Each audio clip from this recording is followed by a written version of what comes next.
Antibiotic दवाइयों के साथ प्रोबायोटिक्स की अदला बदली, क्या ये हमारे लिए, मुर्गियों के लिए, जो मुर्गियां हम खाते हैं या जो जानवर हम खाते हैं, उनके लिए गेम चेंजर हो सकता है क्या?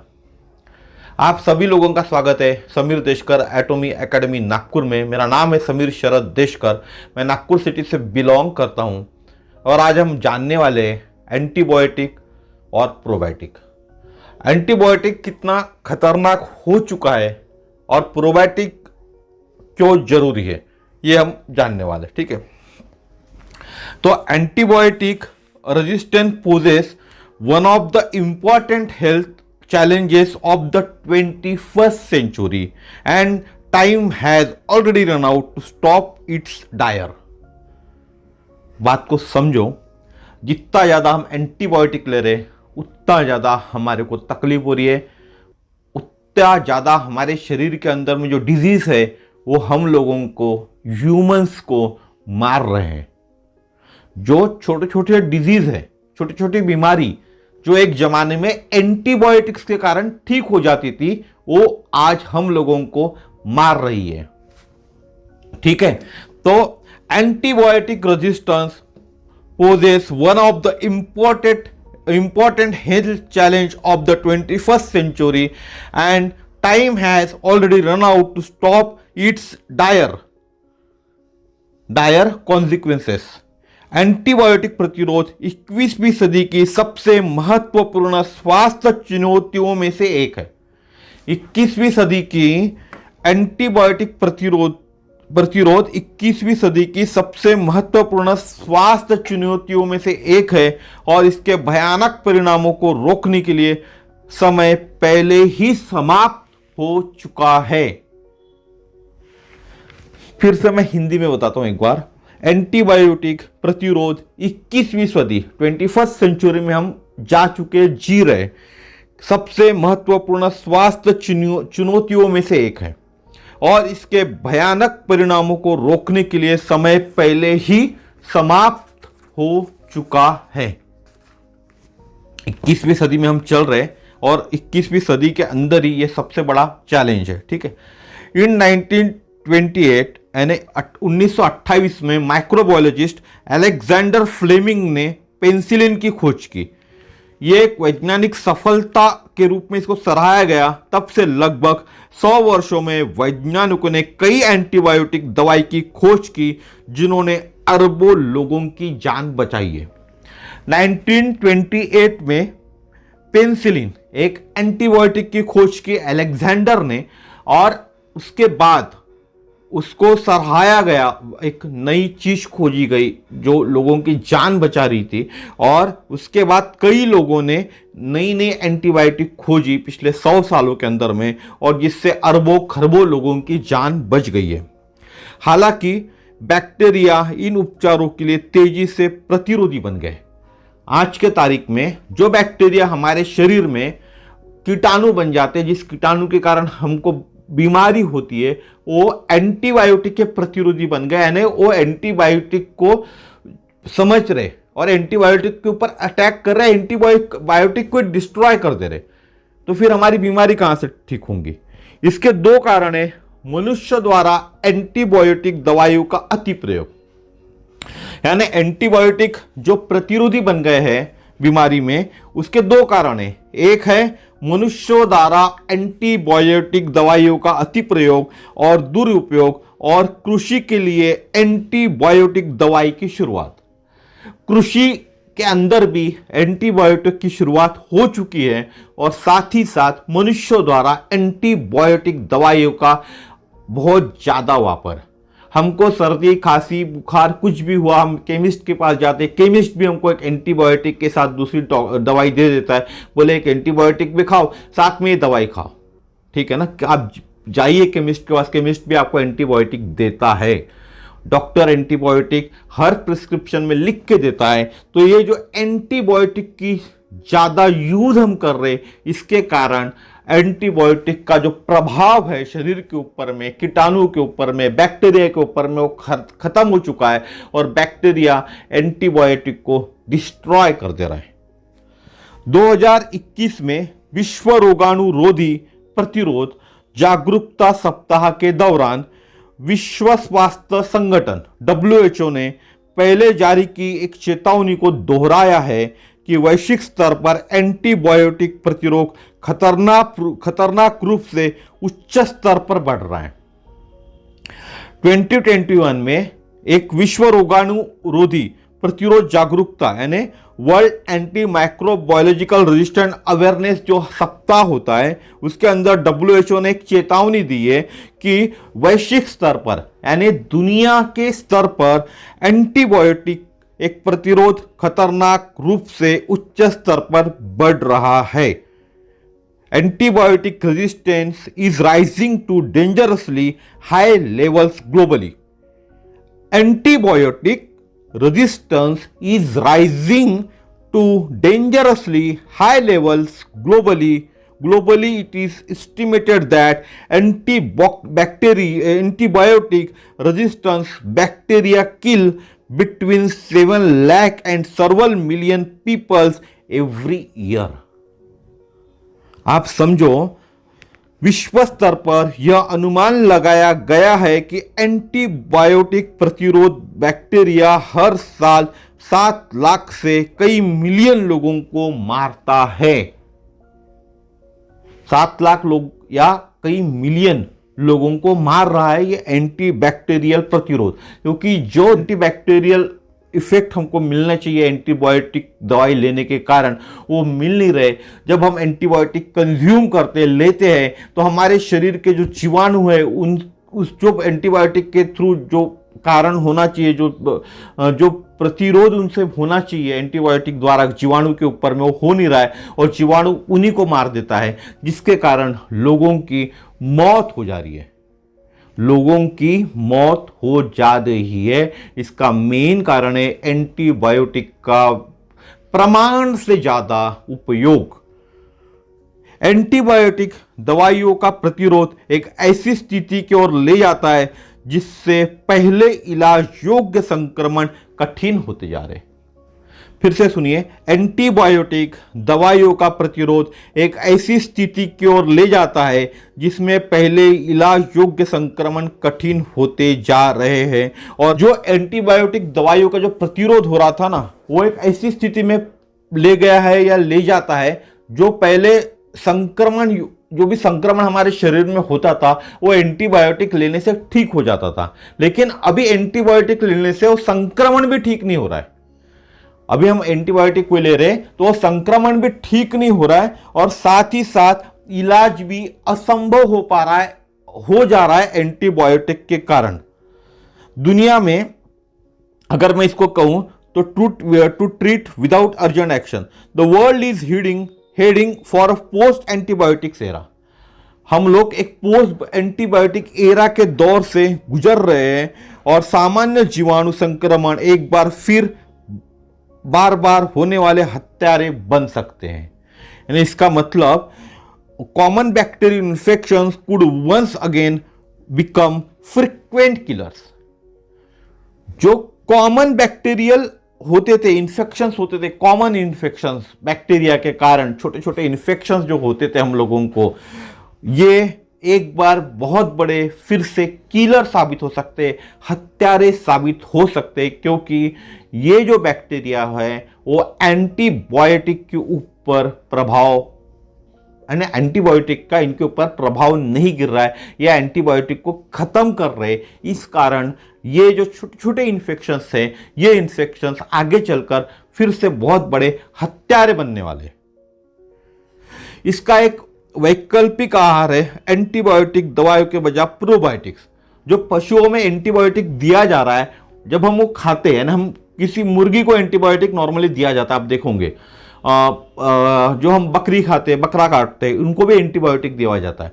तो ये जब काटते खाते हैं तो इनके जो एंटीबायोटिक्स हैं वो भी हमारे शरीर में जाते, साथ ही साथ उनके शरीर के अंदर जो रोगाणु है, जो कीटाणु है, जिसके कारण, जिसके लिए हमने एंटीबायोटिक उनको दिया है, वो कीटाणु भी हमारे शरीर के अंदर जाते। इसके बजाय अगर हम पशुओं को, जो मुर्गियां हैं, जो बाकी जानवर है जो हम खाते हैं, उनके आहार में एंटीबायोटिक के जगह प्रोबायोटिक्स का उपयोग ले, प्रोबायोटिक्स का उपयोग ले, तो एक माइक्रोबायोलॉजिस्ट कहते हैं कि मैंने मुर्गियों के लिए एक प्रोबायोटिक विकसित किया। एक माइक्रोबायोलॉजिस्ट है, उन्होंने मुर्गियों के लिए एक प्रोबायोटिक विकसित किया है, और बाजार पर अधिकांश प्रोबायोटिक्स एक विशिष्ट मेजबान के लिए विकसित नहीं होते। यानी मार्केट में जो प्रोबायोटिक्स मिलते हैं वो स्पेशली किसी भी मेजबान, यानी मुर्गियों के लिए अलग, मनुष्यों के लिए अलग और किसी के लिए अलग, इस तरह के होते नहीं। तो इन्होंने स्पेशल एक मुर्गियों के लिए प्रोबायोटिक्स दिया है, और ये मुर्गियों को जीवाणु उपभेद में शामिल है, जो प्रत्येक आंत के विभिन्न क्षेत्रों को पूर्ण आंत संरक्षण के लिए प्रयास करने के लिए लक्षित करते हैं। इन्होंने जो प्रोबायोटिक बनाया हुआ है वो मुर्गियों के आंत को प्रोटेक्ट करता है। ठीक है, शोध से पता चलता है कि प्रोबायोटिक की कई लाभकारी विशेषताएं, बहुत महत्वपूर्ण पॉइंट है, शोध से पता चलता है कि प्रोबायोटिक की कई लाभकारी विशेषताएं मुर्गियां और मनुष्य दोनों के लिए अंततः बहुत अच्छी है, क्योंकि मुर्गियां आदमी भी खाता है, और जब मुर्गियां प्रोबायोटिक खाएंगी तो वही जो प्रोबायोटिक के अंदर में जो कीटाणु रहेंगे, जो अच्छे जीवाणु होते हैं, वो हमारे शरीर में जाएंगे और हमारे शरीर को भी अच्छे जीवाणु का विकसित होगा हमारे शरीर के अंदर भी। प्रोबायोटिक पशु की आंत में रोग जनकों की उपस्थिति को कम करता है, और इसे दैनिक आधार पर सुरक्षित रूप से उपयोग किया जा सकता है। जिस तरह से पशुओं को भी अभी एंटीबायोटिक दिया जाता है, तो उससे नुकसान हो रहा है, क्योंकि हमने एंटीबायोटिक की खुराक बढ़ा दी है, जिस कारण जो कीटाणु है वो एंटीबायोटिक को समझ पा रहे और एंटीबायोटिक से लड़ पा रहे। लेकिन अगर एंटीबायोटिक की जगह हम प्रोबायोटिक दें, तो प्रोबायोटिक पशुओं के पेट में भी जाकर उनके जो कीटाणु है उसको नष्ट करेंगे, और साथ ही साथ एक सुरक्षित रूप से हम उसको, अगर दैनिक आधार पर भी हम देते हैं, तो सुरक्षित रूप से एक इंसान भी उसका उपयोग कर सकता है। एक रिसर्च बता रहा है कि प्रोबायोटिक्स पशु स्वास्थ्य और विकास प्रदूषण में सुधार कर सकता है। वे पोषण और पाचन को संशोधित करके आंत में माइक्रोबायल संरचना को बदलकर और प्रतिरक्षा प्रणाली को उत्तेजित करके ऐसा करते हैं। यानी they do so by modulating nutrition and digestion, changing the microbial composition in the intestine, and by stimulate the immune system, हमारा इम्यून सिस्टम उससे स्टिमुलेट होता है। पशु और मनुष्य की बात करें तो कुछ प्रोबायोटिक्स, यानी some probiotic strains also produce vitamin and regulate cholesterol blood level. कुछ प्रोबायोटिक की जो स्ट्रेन्स होती है विटामिन प्रोड्यूस करती है और ब्लड लेवल का जो कोलेस्ट्रॉल है उसको नियंत्रित करती है। दे ऑल्सो प्रोड्यूस एंटीऑक्सीडेंट, वो कुछ एंटीऑक्सीडेंट भी बनाते हैं, substance that protect your cells against free radicals and regulate energy production. हमारे शरीर की रेगुलेट जो एनर्जी उसका प्रोडक्शन वो करते हैं। A chicken intestine like a humans, यानी मुर्गियों का जो इंटेस्टाइल है, जो आंत है, पेट है, बड़ी आंत है, छोटी आंत है, समझ लो आप, वो ह्यूमन के समान है, हमारे समान है। चिकन मुर्गी की आंत like a human, intestine like a human. Chicken की आंत मनुष्य की तरह एक जटिल माइक्रोबियल पारिस्थितिक तंत्र माइक्रोबायोम का घर है। जिस तरह मनुष्य की आंत जटिल होती है, उसी तरह चिकन यानी मुर्गी के अंदर में जो आंत होती है वो मनुष्य की तरह ही जटिल होती है। इसमें मेजबान के साथ सहजीवन में रहने वाले खरबों सूक्ष्मजीव होते हैं। छोटे छोटे सूक्ष्मजीव हमारे आंत में भी होते हैं और मुर्गियों के भी आंत में होते हैं। ये विकास, स्वास्थ्य, पोषण और पाचन के लिए महत्वपूर्ण है। ये हमारे विकास के लिए, पाचन के लिए, स्वास्थ्य के लिए और पोषण के लिए महत्वपूर्ण है। अगर हम इनके संरचना में चेंज करते हैं तो ये हमको हानिकारक हो सकते हैं और सूक्ष्मजीवों का द्रव है वो हानिकारक हो सकता है। प्रोबायोटिक्स रोगजनकों के विकास को रोककर और माइक्रोबायोम की संरचना को एक प्राकृतिक अवस्था में बहाल करके इन गड़बड़ी को रोक सकता है। अगर हम प्रोबायोटिक्स लेते, अगर एंटीबायोटिक लेते हैं तो एंटीबायोटिक हमारे आंत में जो बैक्टीरियाज है उनको भी समाप्त करता है, जो अच्छे बैक्टीरियाज है, ठीक है। बैड बैक्टीरिया तो ठीक है, लेकिन साथ ही साथ अच्छे बैक्टीरिया को भी समाप्त कर रहा है। लेकिन अगर हम उसके जगह प्रोबायोटिक ले तो प्रोबायोटिक हमारे शरीर के जो अच्छे बैक्टीरिया उनको विकास करेगा और वो अच्छे बैक्टीरिया खराब बैक्टीरिया को मारेंगे और एक अच्छा प्राकृतिक अवस्था की संरचना हमारे शरीर में बहाल कर सकते हैं। तो इसी कारण probiotics can also prime the immune system to recognize pathogens in the gut. इसी कारण कहते हैं probiotics can also prime the immune system to recognize pathogens in the gut. Our research group, हमारा एक रिसर्च ग्रुप ने discover किया है that some strains of probiotics, जिसको लैक्टोबैसिल कहते हैं, can be used instead of antibiotic to treat women with infection mastitis. कुछ probiotics की स्ट्रेन्स होती हैं जिसको लैक्टोबैसिल कहा जाता है, उसको एंटीबायोटिक के जगह जिस औरत को या जिस महिला को मैस्टिटाइस का इन्फेक्शन हुआ है उसमें वो प्रोबायोटिक की स्ट्रेन देके उसको क्यूर किया जा सकता है, उसको ठीक किया जा सकता है, रिसर्च बताता है। The use of probiotics can also be used in other forms. हम प्रोबायोटिक्स का यूज अदर फॉर्म्स में भी कर सकते। They can counter the damage pesticide causes to the immune system. हमारे इम्यून सिस्टम में जो पेस्टिसाइड के कारण डैमेज कॉजेस हो चुके, डैमेज हो चुका है, उनको भी रिकवर कर सकता है। पेस्टिसाइड ही खा रहे ना सर आप, हर कोई हमारे यहाँ पेस्टिसाइड ही खा रहा है हिंदुस्तान के अंदर में, तो उसके कारण जो डैमेज हो चुका है उसको भी रिकवर प्रोबायोटिक्स कर सकता है। जो हम ड्रग्स ले रहे हैं, जो दवाई ले रहे हैं, हमारा जो गट माइक्रोब्स हैं वो अफेक्ट द ड्रग्स। हमने अगर अभी कोई समझ लीजिए हम कोई क्या बोलना चाहिए सिर्फ एंटीबायोटिक ले रहे, ठीक है, और प्रोबायोटिक्स नहीं ले रहे, हम सिर्फ एंटीबायोटिक्स ले रहे हैं, हमको विश्वास नहीं है प्रोबायोटिक्स की, प्रोबायोटिक्स हमको ठीक कर सकता है, प्रोबायोटिक्स हमारे पेट की संरचना में बदल कर सकता है। हमारे पेट में बहुत सारे माइक्रोब्स हैं, हमारे शरीर के अंदर में बहुत सारे जीवाणु हैं पेट में जो हमारे शरीर को इंटरनली ठीक कर सकते। इस बात पे हमको विश्वास नहीं है तो फिर मैं एक चीज आपको बताता हूं कि अगर आप सिर्फ एंटीबायोटिक ले रहे हैं तो जो माइक्रोब्स है कैन अफेक्ट द ड्रग्स, जो ड्रग्स ले रहे हैं हमको उसको अफेक्ट कर सकते हैं। We take processing them to become more active, ज्यादा एक्टिव हो जाएंगे जो हमारे शरीर के हानिकारक कीटाणु हैं। जो अच्छे कीटाणु हैं वो लेस एक्टिव हो जाएंगे और टॉक्सिक्स भी हो जाएंगे एंड इवन टॉक्सिक भी हो जाएंगे।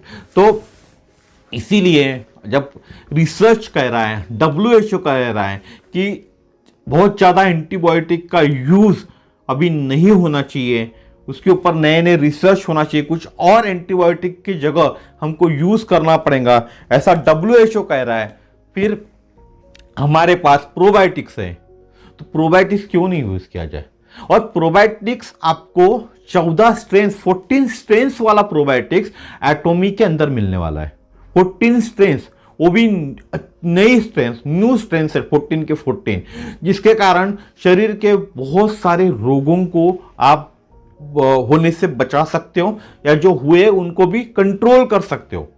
इवन वेट लॉस के लिए भी अभी प्रोबायोटिक्स का यूज किया जाता है ना। इंडिया के अंदर में न्यूट्रास्यूटिकल मिक्स के नाम से एटोमिक का प्रोबायोटिक्स आता है, 60 पाउच आते हैं, रोज एक लेना है, 2 महीने का डोज है, एटलीस्ट 6 महीने साल भर आपको प्रोबायोटिक्स लेना चाहिए, जिससे आपके शरीर के अंदर में अच्छे बैक्टीरिया डेवलप होंगे और आपको दोबारा बाहर जाके यानी दूसरी दवाई डॉक्टर के पास जाके मेरे ख्याल से तो भी नई दवाई या जो एंटीबायोटिक हम कहते हैं एंटीबायोटिक लेने की ज़रूरत नहीं गिरेंगी, वो काम प्रोबायोटिक से ही हो जाएगा। हाँ, आप ये सोच रहे कि दही एक प्रोबायोटिक्स है, डेफिनेटली दही एक प्रोबायोटिक है, लेकिन दही में सिर्फ एक स्ट्रेन होती है और जब हम दही खाते हैं तो हमारे पेट के अंदर में जो एसिड होता है, हमारे पेट के अंदर जो एसिड होता है वो एसिड और दही के साथ रिएक्ट होता है और दही के बैक्टीरिया मार देता है। बहुत कम बैक्टीरिया हमारे शरीर के अंदर पहुंचते हैं। हमारे गट के अंदर, इंटेस्टाइल के अंदर में बहुत कम बैक्टीरिया पहुंचते, इसीलिए सिर्फ दही खाने से आप बोलोगे कि मुझे प्रोबायोटिक मिल जाएंगे, तो ये आपकी गलत धारणा है। हमें अलग अलग स्ट्रेन्स की बैक्टीरिया हमारे शरीर में डालने पड़ेंगे। हमारे शरीर को उन सब बैक्टीरिया की ज़रूरत है जो अच्छे बैक्टीरिया है, जो हमारे शरीर का इम्यून सिस्टम बढ़ाएंगे और हमको बीमारी होने से बचाएंगे।